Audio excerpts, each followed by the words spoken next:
Burzin Wagma is a Center for Iranian Studies, University of London, joining us live now from London. Burzin, it's good to see you. This development changes in a second and in a minute. Now there are counter-accusations. Israel has put out a statement. They're saying they're ready for the missiles.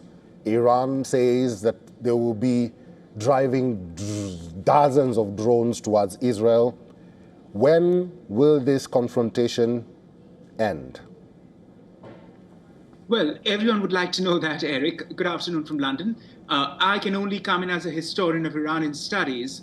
And what I can tell you is that, at least recent past, until last week, even as the talks were going on, until in Geneva, which concluded, and which are now supposed to start on Monday in Vienna, and I doubt very much they would resume, is Iran's position is one of strategic weakness. That was apparent.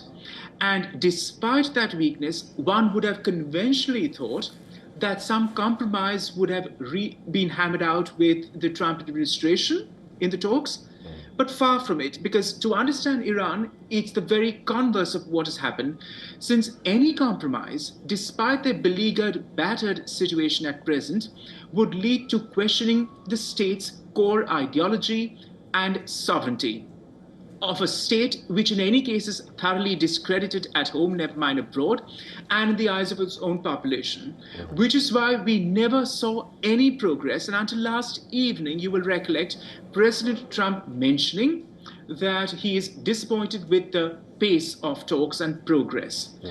Never mind that Omani Foreign Minister Badr al-Busseiri put on a gloss over it with his CBS Evening News broadcast that we are getting somewhere, and that in 3 months' time, the inspectors would resume work of the inspection sites, so on and so forth.